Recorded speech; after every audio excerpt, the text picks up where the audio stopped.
Hello student, आज बहुत important दिन है आपके लिए, क्योंकि डी ब्रॉगली हाइपोथेसिस में जो रिलेशन आपने पढ़ा है, जिसे आप जानते हो lambda equal to H upon P,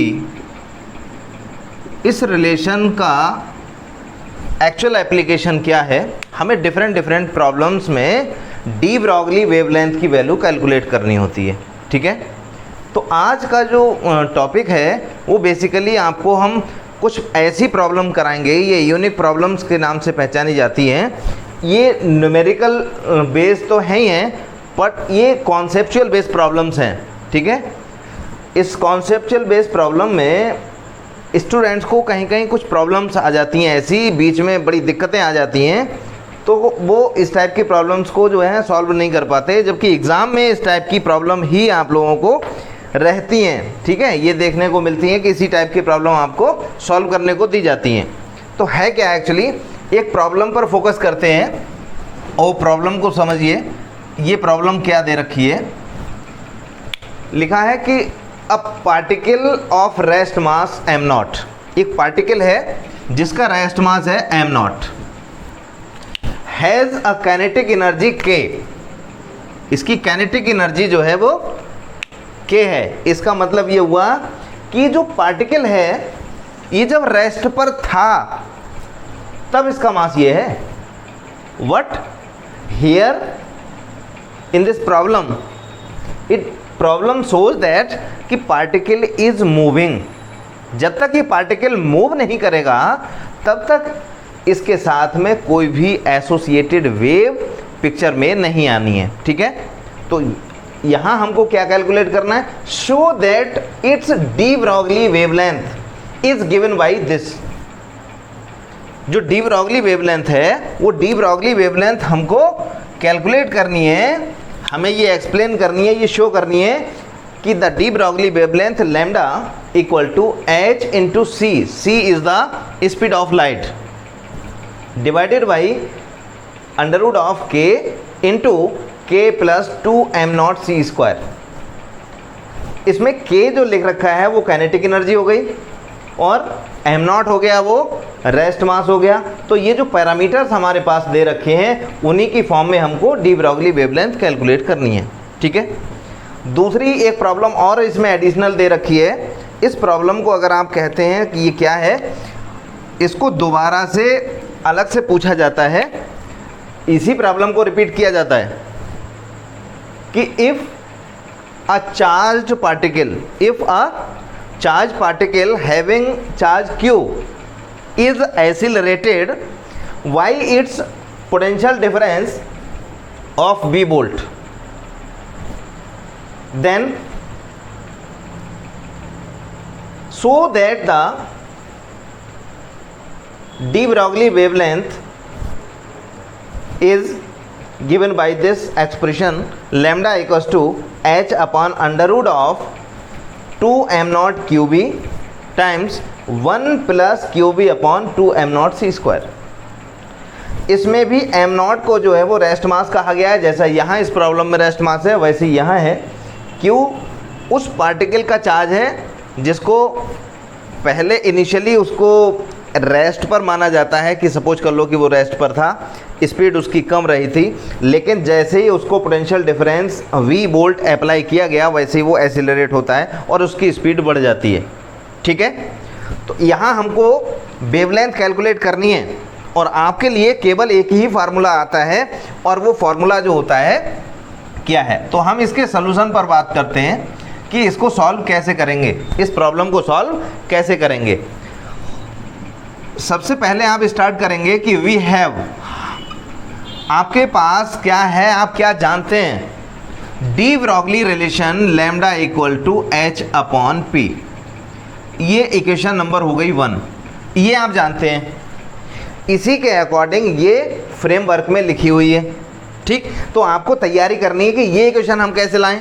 यहाँ देख लीजिए लैम्डा लेफ्ट में लिखा है, यहाँ भी लिखा है, राइट हैंड साइड में न्यूमरेटर में एच और सी लिखा है, तो यहाँ सी देख लीजिए है पर यहाँ नहीं है, नीचे लिखा है पी, वो यहाँ नहीं है। ठीक, तो हम इसी को चाहे तो मॉडिफाई कर लें, इसी को कन्वर्ट करने के लिए हम इसे मॉडिफाई कर सकते हैं by multiplying by C in numerator and denominator, ठीक है। और it can be written by this expression H C upon P C. ये रिलेशन जो मिल गया, इसमें अब क्या है कि हमें इस पी सी की वैल्यू, ये हमारा टारगेट बन गया कि इस पीसी की वैल्यू क्या होनी चाहिए।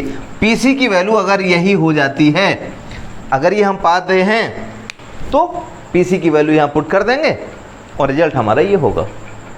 लेकिन ये पी क्या है? P is the momentum where P equal to M V is the linear momentum. ये लीनियर मोमेंटम है, ठीक है। जो पार्टिकल है उस पार्टिकल का मोशन की कंडीशन में लीनियर मोमेंटम है ये एम बी। और ये एम क्या है?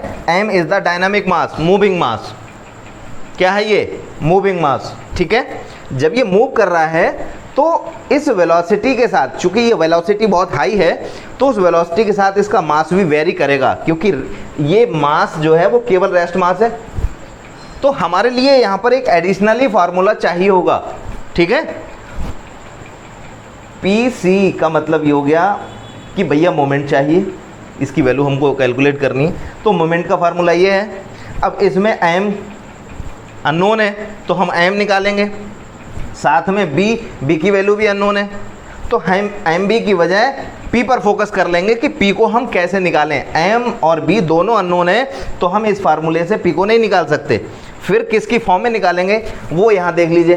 काइनेटिक एनर्जी दे रखी है और बाकी कोई और एनर्जी दी नहीं रखी है, ठीक है। तो हम कुछ ऐसा प्लान करेंगे जिससे कि एनर्जी की फॉर्म में मोमेंटम हमको पता लग जाए, एनर्जी की फॉर्म में मोमेंटम का पता लग जाए, तो वो कुछ ऐसा प्लान करना है, ठीक। एक रिलेशन आप जानते हैं, रेस्ट मास और मूविंग मास में एक रिलेशन होता है जिसे हम कहते हैं m equal to M naught upon under root of 1 minus V square upon C square.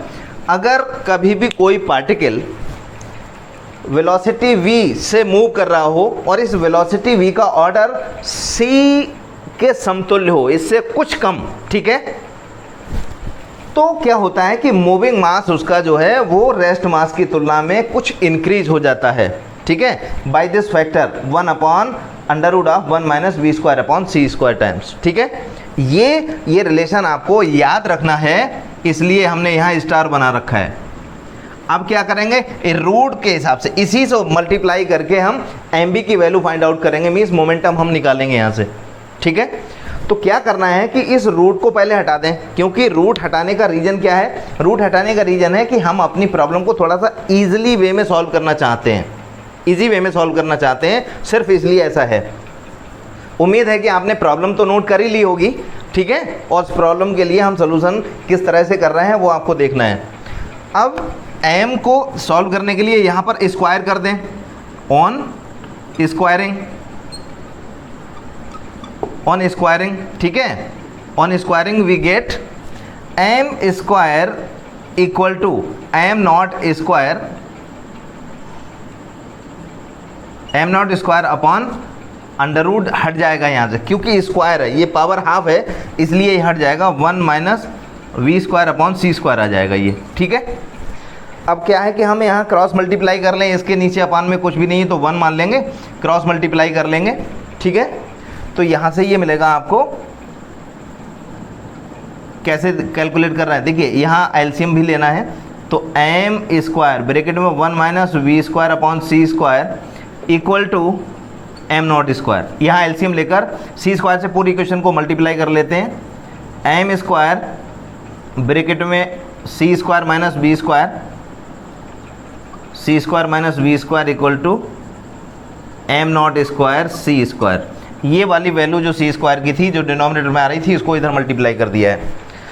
इस तरीके से क्या मिला हमको, यहाँ से एम स्क्वायर से अंदर मल्टीप्लाई कर दें तो ये मिलेगा M square C square minus M square V square equal to M square M naught square into C square. ये हम जानते हैं, देख लीजिए यहाँ पर M V equal to P है, तो एम बी पी है तो यहाँ लिखा है एम स्क्वायर वी स्क्वायर, तो हम एम बी का होल स्क्वायर लिख सकते हैं। क्या लिख सकते हैं? एम बी का होल स्क्वायर। इसको लिखा जा सकता है M square C square minus M V का square equal to M naught square C square. इस तरह से ये हो गया पी। इसके हिसाब से देख लीजिए, इस फार्मूले की हेल्प से ये हो गया पी। तो यहाँ लिख देंगे M square C square minus P square equal to M naught square C square. ठीक है, लेकिन एक्चुअल में तो हमें पी सी चाहिए था और पी है स्क्वायर की फॉर्म में। किस फॉर्म में? स्क्वायर की फॉर्म में। तो हम क्यों ना सी स्क्वायर से मल्टीप्लाई कर लें। किससे मल्टीप्लाई कर लें? सी स्क्वायर से। हम अपनी प्रॉब्लम के अकॉर्डिंग इसको देख रहे हैं। ठीक, तो सी स्क्वायर से मल्टीप्लाई कर लिया। दूसरा और भी एक रीज़न है जिसकी वजह से हम सी स्क्वायर से इसको मल्टीप्लाई कर रहे हैं। ठीक, वो मास एनर्जी का जो इक्विवेलेंस रिलेशन होता है उसमें E इक्वल टू लिखा जाता है total energy E equal to M into C square. इस वाले फार्मूले को देखिए, अगर हम इसका स्क्वायर करेंगे तो M square into C to the power 4 आना चाहिए। ठीक, तो उसी के लिए इसकी हम यहाँ पर एनर्जी की फॉर्म में मोमेंटम और एनर्जी के बीच में रिलेशन इस्टेब्लिश कर रहे हैं। सी स्क्वायर से मल्टीप्लाई कर दिया तो यहाँ पर लिख देंगे आप ऑन मल्टीप्लाइंग बाई सी। यहाँ क्या सेंटेंस लिख देंगे? On multiplying by C. तो यहाँ आ जाएगा M square into C to the power 4 minus P square C square equal to M naught square into C to the power 4। ठीक है, by using mass energy relation E equal to M C square, E equal to M C square, we will change it by the factor E square minus P square C square equal to M naught square C to the power 4। हम problem solve तो ये कर रहे हैं, पर हमने ये क्यों निकाला है? ये देख लीजिए क्यों निकाला है, क्योंकि हमें ये टर्म चाहिए थी, इसलिए हमने इसको सॉल्व किया है। बट एग्जैक्टली देखिए, ये रिलेशन बहुत इंपॉर्टेंट है। पीसीएल लेवल के एग्जाम में ये 2-3 बार आया है। वो कैसे? इसमें क्या करते हैं कि ये मास एनर्जी इक्विवेलेंस रिलेशन जिस तरह से ये होता है मास का वेरिएशन विद वेलोसिटी, इसी तरीके से ये है एनर्जी और मोमेंटम, इन दोनों के बीच का रिलेशन है। ये जिस तरह से ये है एनर्जी और मास का रिलेशन, ठीक इसी तरीके से ये है एनर्जी और मोमेंटम के बीच का रिलेशन, क्योंकि राइट हैंड साइड में लिखी हुई सारी टर्म कांस्टेंट हैं। ठीक, इसका मतलब है कि E square minus P square C square equal to constant the term of LHS. ये देख लीजिए, remains constant, always remains constant. या दूसरी फॉर्म में इसका क्वेश्चन जो पूछा जाता है वो यही होता है कि prove that the term E square minus P square C square remains invariant under Lorentz transformation. आप सोच रहे होगे लॉरेंट ट्रांसफॉर्मेशन क्या है, उसको आपको रिलेटिविटी में हम डिस्कस करेंगे, लेकिन आपने यहाँ से बस इतना सीख लिया कि ये टर्म कांस्टेंट रहती है, बस यही वहाँ दूसरे शब्दों में हमको प्रूफ करना होता है। इस रिलेशन के हिसाब से जो हमको चाहिए था वो हमको यहाँ से मिल रहा है। ये वैल्यू हमको चाहिए सिंगल, तो क्या करें, इसको हम एक साइड कर लें, बाकी दोनों को एक तरफ कर लें। ठीक, तो ये मिल जाएगा हमारे पास में E square minus M naught square C to the power 4 equal to P square C square. ठीक है, पी स्क्वायर सी स्क्वायर की वैल्यू आ गई है। जब पी स्क्वायर सी स्क्वायर की वैल्यू आ गई है तो इस पी स्क्वायर सी स्क्वायर की वैल्यू को थोड़ा सा और सॉल्व करना है अभी, क्योंकि हमें तो पी सी चाहिए। क्या चाहिए? P C. क्या चाहिए? P C. यहाँ सॉल्व करके देखते हैं। P square C square equal to E square minus M naught square C to the power 4, ये आ गया है। ठीक है, क्या करते हैं कि ये लिखी है टोटल एनर्जी, ई क्या कहलाती है? ये कहलाती है टोटल एनर्जी। ई जो है वो टोटल एनर्जी है। इस टोटल एनर्जी को दो डिफरेंट टर्म में लिखा जा सकता है। टोटल एनर्जी जो होती है वो kinetic energy plus rest mass energy का सम होती है। ई जो होती है वो किस किस का सम होती है? K plus M naught C square. ये कौन सी एनर्जी है? ये है काइनेटिक एनर्जी और ये है रेस्ट मास एनर्जी, और ये है टोटल एनर्जी। तो total energy can be written in the form of sum of kinetic energy and rest mass energy. तो हम यहाँ पर इस E की जगह पर ये वैल्यू पुट कर लेंगे, ठीक है। तो ये रिलेशन मिला हमको P square C square equal to E की वैल्यू पुट करनी है। तो E की वैल्यू है K plus M naught C square, और इसकी पावर चूंकि 2 लगी है तो इसलिए हम 2 पावर लगा लेंगे, minus M naught square C to the power 4। ठीक है, इतना आपको बस केवल सॉल्व करना रह गया है, PC की वैल्यू आ जाएगी। ठीक, कैसे सॉल्व करना रह गया है वो देख लीजिए। इसको होल स्क्वायर ओपन कर दीजिए, K square plus 2m not, K से मल्टीप्लाई कर रहे हैं ना, तो ऐसे सॉल्व करके लिखें 2 times this into this one, तो 2 times K m naught C square plus square of this one m naught square C to the power 4। फिर ये वाला टर्म आ जाएगा यहाँ minus M naught square C to the power 4। ये दोनों term एक दूसरे से कैंसिल्ड आउट हो जाएंगे। ठीक, यहाँ से मिला क्या आपको, यहाँ से मिल गया आपको P square C square equal to this one, और आपको लेकिन चाहिए क्या था, केवल P इंटू C। तो आप क्या करेंगे, यहाँ से आप स्क्वायर रूट ले लेंगे, तो आपको PC इक्वल टू मिला under root of this one. अब ये जो टर्म बची है इन दोनों में से कोई कॉमन हो सकता है, वो है K को कॉमन ले लेंगे, तो K को कॉमन लेते ही आ जाएगा K plus 2m naught C square. ठीक है, ये वैल्यू जो आपको मिली है वो एक्चुअली K की PC की वैल्यू आ गई। ये वैल्यू किसकी आ गई, PC की। यही हमको सॉल्व करनी थी, यहाँ देख लीजिए, यही वैल्यू हमको सॉल्व करनी थी। ठीक, तो इस वाली इक्वेशन में जैसे ही हम PC की ये वैल्यू पुट करेंगे, then we will find the result, lambda equal to HC upon under root of K into K plus 2m naught C square. ठीक है, ये देख लीजिए, ये रिजल्ट हमको मिल गया यहाँ से। तो यही हमें फाइंड आउट करना था, यही रिजल्ट था जो भी यहाँ लिख सकते हैं, हैंस प्रूव्ड। ठीक, एक प्रॉब्लम सॉल्व हो गई, एक प्रॉब्लम जो है वो सॉल्व हो गई। अब हम दूसरी प्रॉब्लम को कैसे सॉल्व करें, यहाँ पर फिर से हम एक बार आपको थोड़ा सा हिंट कर दे रहे हैं कि इस प्रॉब्लम को हमने सॉल्व कैसे किया है। हमें केवल डिनोमिनेटर चाहिए था, हमें और कुछ पता नहीं है, केवल हमें हाइपोथेसिस का आइडिया है। इस इक्वेशन नंबर 2 को फोकस करिए, ठीक है, 1 को फोकस करिए पहले, फिर 2 पर आइए, क्योंकि प्रॉब्लम के अकॉर्डिंग C चाहिए था तो इसलिए C से मल्टीप्लाई कर लिया। फिर हमारा एम बन गया कि डिनोमिनेटर सॉल्व करना, और डिनोमिनेटर में चूंकि मोमेंटम था, और मोमेंटम यहाँ वेलोसिटी का ये जो रिलेशन होता है, रेस्ट मास गिवन है, इसलिए हमने मूविंग मास निकाल लिया इस रेस्ट मास की फॉर्म में। ये रिलेशन अप्लाई करते हुए हमने एनर्जी और मोमेंटम का रिलेटिविस्टिक रिलेशन कैलकुलेट किया, और इसमें law of conservation of energy का जो फार्मूला है E equal to MC square जो लिखते हैं यहाँ पर, वो E equal to K plus M naught C square वाला, इसको यूज़ करके E की वैल्यू यहाँ पुट कर दी है इस रिलेशन में, क्योंकि ये रिलेशन बहुत इंपॉर्टेंट है। इस रिलेशन को कहते हैं momentum energy and momentum relativistic relation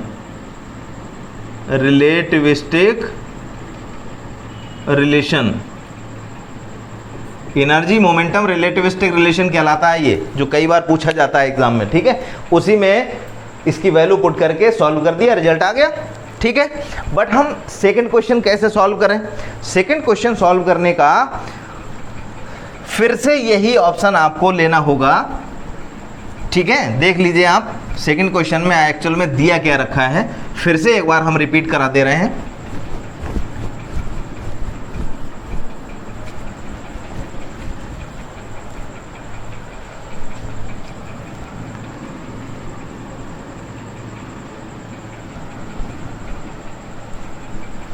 ऊपर वाले क्वेश्चन में हमने ये रिजल्ट तो निकाल ही लिया है, ठीक है, लेकिन फिर भी हम दोबारा से रिपीट करते हैं कि यहाँ क्या कैलकुलेट करना है। ठीक है, देखिए लैम्डा सोल्यूशन नंबर सेकेंड का सोल्यूशन है ये, lambda equal to H upon P, ये रिलेशन आपके पास रहता है। यहाँ आपको पी चाहिए, क्या चाहिए, पी, और पी निकालने के लिए वही कंडीशन कि हमको रेस्ट मास दे रखा है, काइनेटिक एनर्जी जो है वो अब की बार हमको सोचनी है कि कैसे कैलकुलेट करें। तो काइनेटिक एनर्जी जो लिखेंगे यहाँ पर, जो काइनेटिक एनर्जी की बात करेंगे, काइनेटिक एनर्जी की जिसकी बात करेंगे हम, तो काइनेटिक एनर्जी लिखी जाएगी in the form of Q V, in the form of Q V, ठीक है। मीन्स जो के की वैल्यू थी, एक्चुअल में जो के था वो हमको क्यू वी लिखना है, के इक्वल टू क्या लिखना है, क्यू वी, और के इक्वल टू क्यू वी लिखकर पुट कर देंगे हम, इसी इक्वेशन में पुट कर दें। तो पहला वाला जिस तरह से प्रॉब्लम को सॉल्व की है आपने, एज सच पूरा का पूरा प्रॉब्लम पूरा सॉल्व कीजिए, ठीक है, एकदम। और उसके बाद में उसी रिजल्ट में के की वैल्यू को क्यू वी पुट कर दीजिए और उसको आगे फर्दर थोड़ा सा सॉल्व कर दीजिए, देखते हैं कैसे रिजल्ट नहीं आता है, ठीक है। तो आपने जो रिजल्ट पाया था अभी सॉल्व करके, उसके अकॉर्डिंग हम के की वैल्यू उसी रिजल्ट में क्यू वी पुट करते हैं, H C upon under root of Q V, K की वैल्यू को हमने क्या पुट किया, क्यू वी, और ब्रैकेट में आ गया यहाँ पर के की जगह पर फिर से क्यू वी, फिर plus M naught C square, ये रिजल्ट है, ठीक। हमें यहाँ चाहिए क्या है वो ज़रा देखो, प्रॉब्लम में एक जगह 1 लिखा है, क्यू बी अपॉन समथिंग, तो क्यू बी अपॉन समथिंग का मतलब है कि क्यू बी तो है ही रहेगा अंदर, पर ये चीज़ यहाँ पर नहीं है, इसको 1 की तरह से हमें 1 में शिफ्ट करना है। तो ये हम कॉमन ले लेंगे, इसको क्या करेंगे, कॉमन ले लेंगे, H C upon under root में जो कॉमन लेना है ब्रैकेट से बाहर, वो कॉमन ले लिया 2m naught C square into ये क्यू बी ब्रैकेट से बाहर जो लिखा वो सच रहा, ब्रैकेट के अंदर क्या हो गया, यहाँ आ गया Q B upon 2m naught C square plus इसकी जगह इसी नंबर से, सेम नंबर से जब हम डिवाइड करेंगे तो हमको मिल जाएगा 1, क्या मिलेगा, 1, ठीक है। आगे स्क्वायर रूट से बाहर केवल इस सी को निकाला जा सकता है, और जब स्क्वायर रूट से बाहर निकालेंगे तो ये आएगा सी, क्या आएगा, सी, और ये सी इस सी से कैंसिल हो जाएगा, ठीक है। तो ये सी स्क्वायर जो रूट में है वो इस सी से कैंसिल हो जाएगा, क्योंकि रूट से बाहर निकालेंगे तो सी बचेगा ये। तो रिजल्ट आपके पास में जो आया एक्चुअल में वो lambda equal to H upon under root of, देखिए 2m naught Q B, 2m naught Q B bracket, ये 1 को पहले लिख दो, 1 प्लस समथिंग लिखो या समथिंग प्लस 1 लिखो, एक ही बात है, ठीक है। तो यहाँ लिखा जा सकता है 1 plus Q B upon 2m naught C square. ये देख लीजिए, यही रिजल्ट है जो आपको यहाँ सॉल्व करना था। मुझे उम्मीद है कि दूसरा क्वेश्चन भी आपको क्लियरली समझ में आ गया होगा, इसलिए नहीं कि हमने शॉर्ट में कर दिया है, ये ना सोचिए, दोनों क्वेश्चन सेम है, ठीक है, बस इसको थोड़ा सा और इसके आगे एक्सटेंड करना है, ठीक है ना। तो ये इस टाइप की टेक्निकल प्रॉब्लम्स जो हैं वो बड़ी इंपॉर्टेंट साबित होती हैं, इनको सॉल्व करने की ट्रिक्स जो हैं वो आपके पास ये रहनी चाहिए कि हमको क्या सॉल्व करना है, क्या चाहिए हमको, ये एक्चुअल में पता होना चाहिए, ठीक है। क्लियर है ना इतना? तो इस पर बेस्ड न्यूमेरिकल भी मुझे उम्मीद है कि आप सॉल्व कर लेंगे। ओके।